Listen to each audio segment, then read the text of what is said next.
When I tell people that I've spent the past decade working in nonprofits, a surprising number of them ask me for advice on how they can start a nonprofit. I understand where they're coming from. They want to do good in the world, and they have this genuine belief that the way to do that is in nonprofits. Typically, I give them the same advice, which is, please just don't. We already have too many nonprofits, and anyway, they simply aren't a good solution to whatever the problem is that the person is trying to solve. Here's what I wish everyone understood about the nonprofit sector. The business model is broken. I have helped raise millions of dollars for Susan G. Komen, which is a national breast cancer charity, and I am incredibly proud of the work we were able to do with those funds, especially in supporting underserved women. But the truth is that the only reason that Komen and a lot of other nonprofits like it even exists is that the government is failing to provide the healthcare we should have as a human right. I left the world of donor-funded nonprofits because I came to believe that it was a totally inadequate solution to 21st century problems. Let me give you some context. The nonprofit world as we know it is not that old. It was started in the 1960s in response to the civil rights movement, and the 501c3 designation was created in 1969. Today, believe it or not, there are 1.5 million 501c3s. What started out as a principled response to a moment in history has had some really unfortunate negative consequences. Let's start with the fact that fully 70% of those 1.5 million 501c3s have annual revenues of less than $50,000 a year. With those tiny budgets, their impact is inevitably also tiny. Plus, they compete with one another for donor dollars to solve essentially the same problems in essentially the same ways. Take Komen.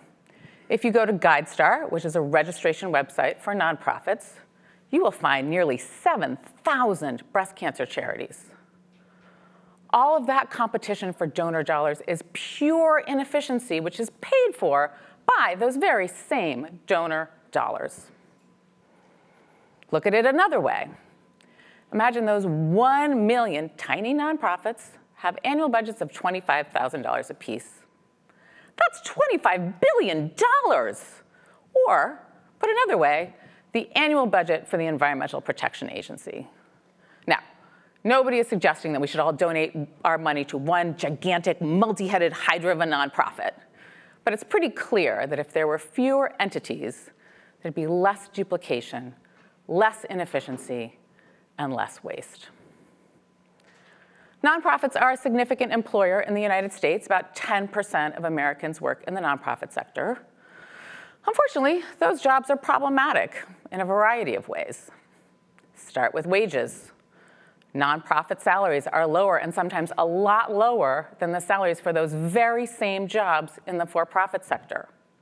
And one of the drivers of that is that donors don't like to fund what they call overhead, by which they mean computers, offices, salaries, all the things you need to actually run an organization. That means that nonprofit workers are underpaid, under-resourced, overworked, and that leads to burnout and high turnover. Another consequence of these low wages is that the nonprofit workforce is typically women who look a lot like I do and who have spouses or families who support them financially so they can even afford to take these jobs. As a result, the voices of the population that nonprofit is set up to serve is often missing from the conversation. And that leads to inappropriate, poorly designed programs, which is more waste. And did you know that as a nonprofit employee, you're expected to donate back to your employer, or at the very least fundraise on their behalf in your spare time? Imagine saying to a for-profit employee that they need to give back some of their wages just because the company they work for is trying to make the world a better place. So I imagine you're now with me that working in nonprofits, not so great. But what about their impact, which is, of course, the reason they even exist? Unfortunately, I don't have good news there either. Despite all of the money that has been poured into the sector over the last 6 decades, we have depressingly little progress. Look at climate change. With all the organizations working on this issue, we are all experiencing the inequitable and increasing impact of global warming. Or look at the gender pay gap. Despite the dozens of organizations working on this issue, in the United States, a woman earns 82 cents for every dollar that a man earns. And at the current rate of change, we will hit gender wage parity in 2067. So nonprofits simply aren't the solution. What about government policy? Listen, I think regulations are a hugely powerful tool. And a lot of the problems we see today would be solved with the stroke of a pen. That said, I don't know about you. Personally, I don't have a lot of confidence that a lot of action is happening in that sphere these days, and we simply do not have time to waste. So the answer has to come from for-profits, and that makes sense, because capitalism is the engine that is driving a lot of the problems that we see today. We're not talking about the for-profit world that flourished in the Industrial Revolution, the cycle of take, make, waste that characterizes too many companies even today. We need for-profits that understand that if we continue to deplete our finite resources, not only will they be out of business, we will all be out of business. We need for-profits that evaluate their success based on what is sometimes called the triple bottom line, which is people, planet, and profit. The B Corp certification movement is a step in this direction. They actually give certification for companies that hit high standards for environmental and social responsibility, accountability, and transparency. And we do see increasing number of shareholders that are trying to hold big public companies accountable for their impact on the world. But there is still so much more work that needs to be done.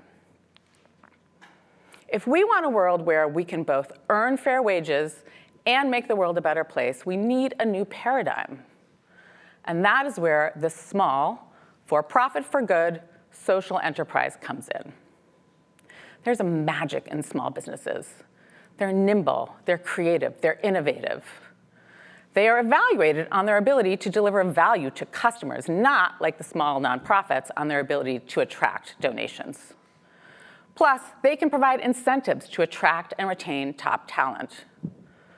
Small businesses are a surprising contributor to the American economy. Almost half of Americans work in a small business, and that number is growing.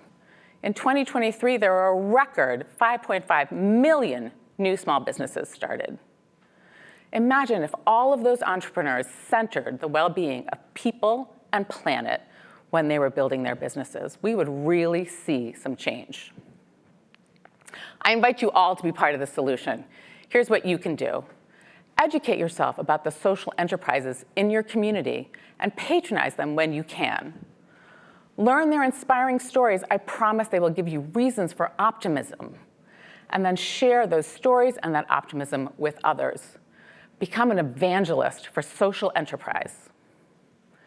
To get you started, I want to tell you about a company called Banofi.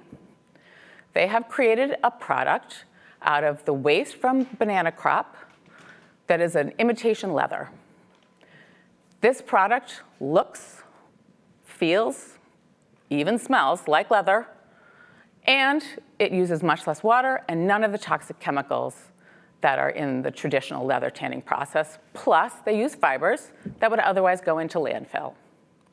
They have created a true for-profit for good business with a product that people want to buy.